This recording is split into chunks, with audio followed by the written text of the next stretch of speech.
Hi guys, my name is Vanessa, and as we all know, summer is coming to an end. For our American cousins down south, I believe your schooling starts sometime in August, but for us Canadians, school doesn't start until after Labor Day.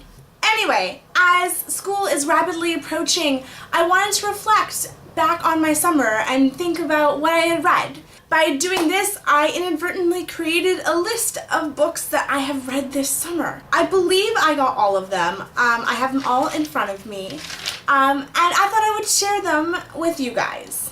Most of these books are in Kindle format. Very few are in physical copy books. I'm not sure I listed all my physical copies, only because all my physical books are at my parents' place, and I don't live with my parents. So I'm going to read these books out loud. There's going to be a beautiful copy of a picture of the book right here, where this like painting is kind of thing. Okay, so first we got True Colors by Melissa Pearl. The Recruit Book 1, The Recruit Book 2, and Amelia's Touch, all by Elizabeth Kelly. King's Throne by Bianca Dark. Chained by Darkness, which is a novella. Darkness Divides. Playing with Darkness, which is also a novella. And one of the short stories in Stroke of Midnight. All of these are part of the Censor series by Suzanne Allain. Next I have Darkness of Light, which is the first book in the Darkness series by Stacey Marie Brown. Banishing the Dark, which is the last book in the Arcadia Bell series by Jen Bennett. City of Heavenly Fire, the sixth and last book of the Mortal Instruments series by Cassandra Clare. The Key, Red, and War by Jennifer Ann Davis. Also by Jennifer Ann Davis, I have The Voice, which is a separate standalone book. Deadly Crush, which is the first book in the Deadly Trilogy by Ashley Stoyanov. Stoyanov? I think it's Russian. Becoming Alpha and Avoiding Alpha by Elaine Aron. Trouble with Fate and The Thing About Wares, the first two books of the Mistwalker series by Lee Evans. Blades of Magic, which is the first book of the Crown Service series by Tara Eden. Shaman Rises, which is the last book of the Walker Paper series by C.E. Murphy. And also No Dominion, which was a companion novel that was following a different character, also by C.E. Murphy. Taste of Darkness, which is the last book of the Healer trilogy by Maria V. Snyder. And we also have Stormglass, Seaglass, and Spyglass, which is the three books of the Stormglass trilogy, also by Maria V. Snyder, which this series is a companion trilogy to the Poison Study series. All of them were amazing. I love Maria V. Snyder. She's a god. Bound in Blue by Heather Hamilton Center. Turning the page, guys. Turning the page. Vampire Academy, a graphic novel by Rochelle Mead. Poison Promise, which is the 11th. Yes, the 11th book of the Elemental Assassin series by Jennifer Stepp. The 11th book, guys. And there's more. Gunmetal Magic, which is a companion novel to the Kate Daniels series. And Magic Breaks, also part of the Kate Daniels series. This was book 7. Both of them are by Ilona Andrews. This was probably my favorite book all summer. I was waiting for this book. I read this book in like a couple of hours. I just sped through it. It was outstanding. Everything that I hoped to see in this book happened. If you don't read the Kate Daniels series, frickin' start. Like, and you're a fantasy reader? Like, who are you? I read If I Stay and Where She Went, both by Gail Forman, in honor of If I Stay being turned into a movie. I just recently watched If I Stay as a movie, and you know what? I liked the movie better. Sacrilege, I know, right? Also by Rochelle Mead, I have Silver Shadows, which I believe is the 4th or the 5th book in the Bloodline series. I was really excited to read this book. I love Adrian. Who doesn't love Adrian? It was everything I wanted it to be, everything I thought it would be, and it had the ending I didn't expect. So I'll just say that much. 5 Weeks by Danica Dark.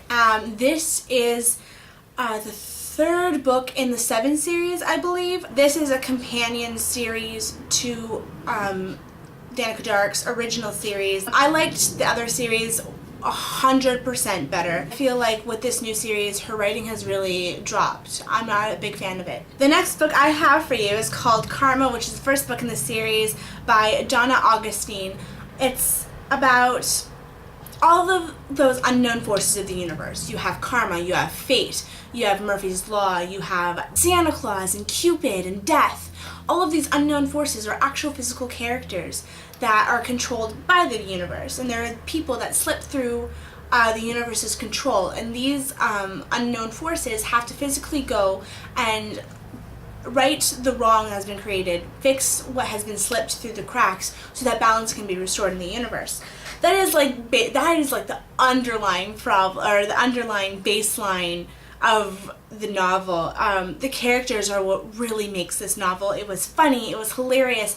The main character was a little whiny, which I didn't love, but still it was hilarious. I have Spark, which is the first book of the Legends of Shifters series by J.B. North.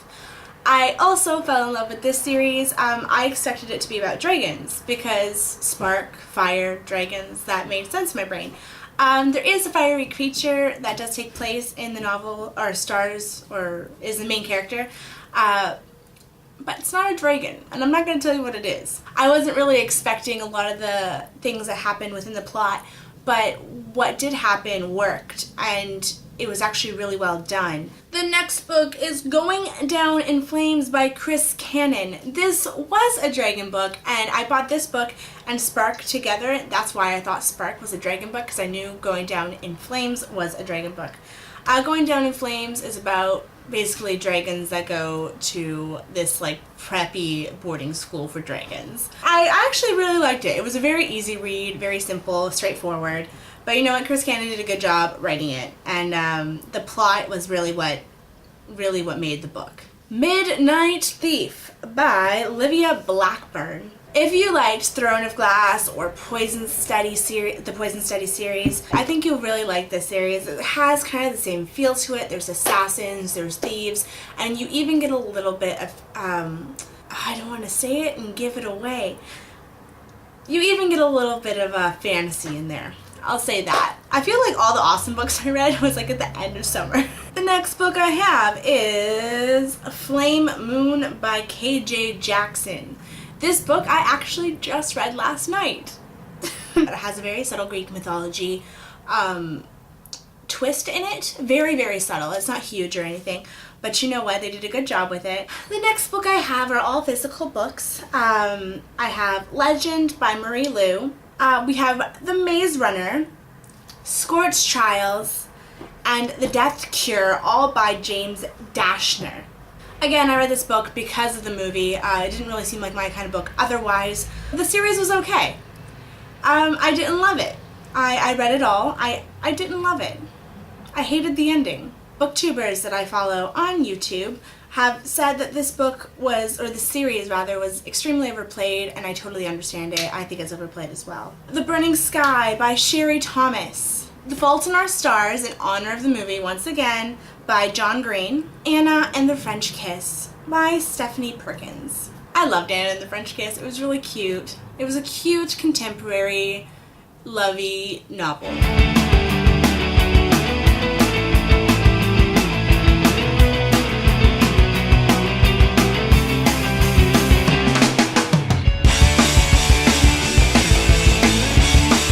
So those are my books. I think the total comes to 51. I'm pretty sure. I counted physically, and I'm sure that electronically the number that will be displayed, like right here, says 51 as well. But if it doesn't, you know, I read a lot of books. Hey guys, that is gonna be about it. Hope you guys enjoyed this little list of books I've read. Bye guys, see you later. Don't forget to follow me on Twitter, on Facebook, and my blog. So the links are below. Catch you guys on the flip side. Bye.